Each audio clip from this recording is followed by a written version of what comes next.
first monetary policy under the new governor has been announced, and it was quite a seminal policy in terms of a certain change in tone, in stance and in action that it brought about. The key takeaways: one, of course, there has been a cut in rates, and two, there has been a change in stance. Basically, coming to neutral would mean that the chances of a rate cut are higher, because in the previous calibrated tightening stance, rate cuts were off the table. Now they are on the table. The more important takeaway is the inflation forecast for 2019 have been cut by a good 60 to 80 basis points from an already lowered interest rate projection in the previous policy. Now for the entire 2019, the highest inflation rate is 3.9%, below the Monetary Policy Committee's mandated 4% CPI. A fourth takeaway is that there has been a much more recognition that growth needs support. There were various references both in the policy statement and in the press conference thereafter to foster and bolster private capex, which has not picked up at all. And finally, there has been a bit of munificence, if you please, a bit of SOPs for the NBFC sector. A large part of the risk weight has been reduced for a large number of NBFCs, and that could reduce the cost of borrowing for those NBFCs where banks don't have an asset quality doubt. Those seem to be the key takeaways, but to parse it further and to tell us how things may pan out for the next 1, 2 or 3 quarters are a panel of very important and eminent experts. I have with me Mr. Dinesh Khara, Managing Director, State Bank of India, Sajid Chinoy, the Chief Economist from JP Morgan, Manish Wadhawan, the Head of Global Markets at HSBC India, and Mr. V.S. Rangan, the Head of Finance at HDFC, the mortgage company. Gentlemen, thank you very much for joining me. Sajid, let me start with you. A credit policy, a monetary policy which changes stance and gives a rate cut must be an economist's pleasure. What are the key takeaways for you? So we're not particularly surprised. Our view was they would change their stance and cut rates today. And I think what you got from the MPC today was a reinforcement of what we got in October, which is that monetary policy is going to be conditioned on the legislature mandate, which is that it needs to be around 4%. And all these other risks that we talk about, which are meaningful, whether they're fiscal risks or currency risks or oil risks, ultimately have to manifest themselves in current inflation or forecasted inflation for the MPC to respond. I think that's a very important takeaway. Now, as you pointed out, there's been the economy the outlook has changed quite dramatically in the last 6 months. Oil prices have collapsed and food prices are exceptionally benign. What that does is the outlook for inflation does remain benign. The RBI, as you said, has slashed its forecast, to their credit, marking to market regularly nowadays, by another 70 basis points, and inflation is going to remain below 4% for the foreseeable future. So I don't rule out some modest easing, maybe another rate cut in the next quarter. I think I'll end by saying the key in terms of the monetary policy outlook is a year from now, given this wide divergence between headline and core, will headline converge to core or will core converge to headline? The answer to that question will determine how much space, if any, the MPC has. For what it's worth, our research shows that ultimately it's headline that converges to core. So we think as the year goes on, the space for any monetary easing will be foreclosed. Finally, I'm not so worried about growth. I think if you look at the stickiness of core inflation, it tells us at least that output gaps are virtually closing. So I'm a little bit more sanguine in terms of growth prospects and where the output gap is. Well, you can argue that even the RBI's, while the language may be worrying about private capex or rural distress, a 7.4% forecast for next year can hardly be considered, worries over growth. It's quite clearly not a level of growth where most countries would give monetary and fiscal stimulus. But that's a matter I'll come to you in a bit. Let me ask the bond yields expert what he has made of all the statements on open market operations. Manish, putting together this outlook on inflation that Sajid explained and that you could get from the inflation projections of the Monetary Policy Committee and the statements made on OMO, what is your sense? Do you think OMOs will continue? I think, Lata, on the first part, definitely a positive surprise for markets, because I think 90% of people had expected a stance change, but a rate cut is an icing on the cake today. Bond yields have already reacted around 5 to 7 basis points in the long end, and the short end has gone down by something like 10 basis points. And that is the outcome of what you are saying, that the maximum inflation during the current calendar year is not more than 5 or not more than 4. It's up to 3.9 what they're talking about. So I think, first of all, an expectation of a rate cut further in April is still there in this, and that is why markets are pricing at the short end. Second thing, on the OMO, it's a bit, I would say, not so straightforward, because it said that we will maintain liquidity as per the requirements.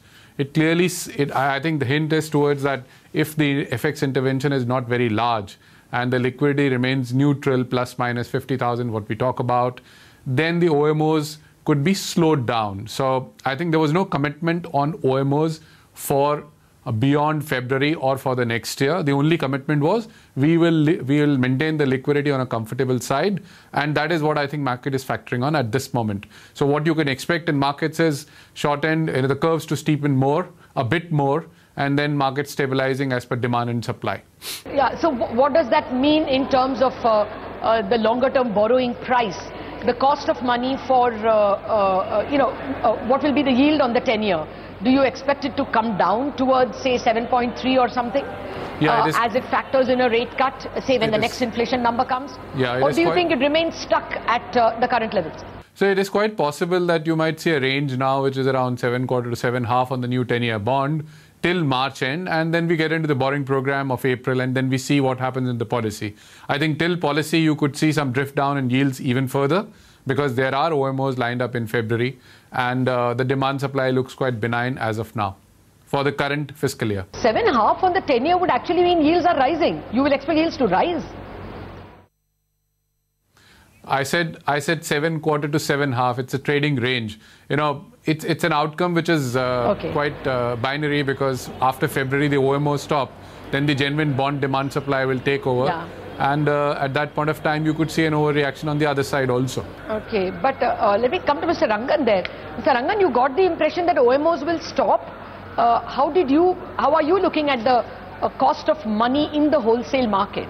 No, I think the rate cut on by the RBI, coupled with the forecast on the inflation, it's obviously directionally I would believe that the rates would be cheaper going into the closing of this year, and as it was discussed that the GSEC would probably be in the range bound of 7.25 to 7.5, and I think the next year's full budget and the borrowing program would obviously determine the course of action for the next year. But for the time being, as we get into this quarter and by end of this year, I would believe that the wholesale rate should soften from the current levels. I mean, it's a guess as to what could be the quantum, but somewhere between, I would expect 15, 20, 25 basis points is a bare possibility. Okay, no, it may soften at the GSEC level, but does it soften at a CP level, Mr. Rangan? Because there are other problems that the debt market has. I would believe so. I would believe. Okay. Yeah, I would believe that it has softened. If you look at the levels which were in September and now, it has actually softened. So, and I would, my impression would be that it would soften based on the current developments in the policy and this thing. It should soften a bit more. The levels could be discussed, could be the basis for discussion, but broadly I would think that directionally it will soften from here. Couple of bankers I spoke with after the policy said that lately MCLRs have actually been crawling up. We have seen them rising by 5 basis points here and there. These bankers said that they may see the rise in MCLR stopping, but none of them thought that they have the elbow room to cut deposit rates or, for that matter, lending rates. What would your position be, Mr. Khara? Do you think lending, or say working capital lending or shorter term lending, at least say 3-year term loans, can come at a cheaper rate for some companies that you lend to? See, when it comes to deciding the benchmark rate, benchmark rate, or for that matter the MCLR. MCLR, as I will again mention the same thing. Of course, it's a function of multiple things. The cost of credit which we have, that has got a component of if at all NPAs are higher, then provisions will be higher. It will have an impact on the cost of credit which is required to support the credit activity. So that's the reason MCLR, whether it will come down or it will not come down, apart from many other factors, repo rate is one of the components. And as I was mentioning that much of it will depend upon the book of the bank, what kind of provisions they are required to make. So all those variables are there which have got an impact on the MCLRs. All right. So more generally, do you see anything in this policy and its projections, its tone, that gives you the impression that credit growth will be better off this year, Mr. Khara, over the next 2 quarters? Yeah, I think one, of course, the policy has very clearly articulated, the concerns for the growth and the benign nature of inflation, and how the inflation is expected to be going forward for about a year or so. So it has very clearly articulated those thoughts, and I would say that the policy is quite balanced when it comes to addressing the inflation concerns, inflation expectation concerns, and also the growth concerns of the economy. The policy has come out very clearly in terms of the impact of the global growth and its impact of the global growth on the Indian economy. That also is a very positive way of looking at things, and it so appears that while the MPC has taken this particular decision, they have kept these particular factors in mind while coming to this particular decision of cutting the rate and also changing the stance to neutral. All right. Well, let me ask Mr. Rangan, given everything, do you think the cost of money for a company like yours falls now? Over the next 2 quarters, will it be cheaper? So, Lata, the point is that you raised this issue about the risk weight being available, the change in the risk weight, whether it will have an impact on the pricing. I just wanted to clarify that what has actually been changed in this policy or intended to be changed in this policy is about the core of the NBFCs which were in the asset finance and infrastructure. They were already governed by the rating methodology as far as the risk weighting for the banks is concerned. What is getting included in the current scheme of things, the proposed scheme of things, will be possibly the loan companies, the companies which basically lend for various purposes and not necessarily in the asset finance category. So that section of NBFCs will get included along with the existing asset finance and the infrastructure financing companies. As far as the housing finance companies are concerned, we were always, the risk weights were always based on the rating as far as the banks were concerned. So there is no change in the methodology of capital allocation for the banks vis-a-vis the housing finance companies is concerned. They were always following this norm for the housing finance companies. So from the point of view, in terms of what you are trying to ask about the interest rate, whether it will lead to a reduction in the interest rate by the lender, I think I would tend to agree that it's a question of it's more about the generality of the rates. If the overall rate system is coming down, it will be, I don't think so specifically on the basis of this risk weight change, it's not going to change because it's already there in the system as far as housing finance companies are concerned and also some of the NBFCs are concerned. Fair point. Sajid, are these projections similar to yours? Are you looking at inflation coming out as benign as under 3.9% for all of calendar 2019? Well, I think 2019 is a year of two halves, Lata. The first 6 months, our forecasts are very similar to what the RBI has. Food prices remain very benign, and the fact is oil is still in the low 60s. And given the weight of food, we also look at an average of CPI in the first 6 months of 3.5 or below. What happens in the second half, I think, is a function of various factors. One is, what will eventually the stance of fiscal policy be? This year, we have a full budget in July. We're focusing very much on the consolidated public sector borrowing requirement. If that increases against this year and there's a positive fiscal impulse, that will have an implication for inflation projections down the line. And the second point that I made earlier, which is a lot depends on where you think output gaps are, and therefore whether headline converges to core or core converges to headline, where of the view headline converges to core. So later in the year, our inflation forecast a little bit higher. By the fourth quarter, we do have inflation running above 4%. So we think, given that the focus is very much on the headline target, maybe in the near term, given the certainty of forecast in the next 3 to 6 months, remember, who knows where inflation will be a year from now, and the standard errors around that are much larger. But given that we've got more visibility in the near term, maybe there is space for modest easing in the next quarter. I think they have what also we're building in is given us new data in terms of... Okay. No, they've given us new data in terms of household expectations falling rather seminally by 130 basis points. And therefore, yes. I'm asking you, will you lower your own forecast? Yeah. No, we're going to, our forecasts are very similar in the first half of the year. We're holding on to our forecast in the second half of the year, given what we find between headline and core. I'll say on the inflation, this is positive. The household inflation expectations are coming down. I'll just say that they're very influenced by food or fuel. So these things do bounce around. If food prices move back up or fuel prices move back up, inflation expectations can easily go the other way.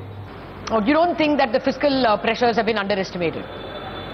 Well, I think it's a bit early to say, because as I've been saying, the center is a very small piece of the pie. So we need to look for what the full budget tells us in July, what the states are up to, and what the public sector is doing.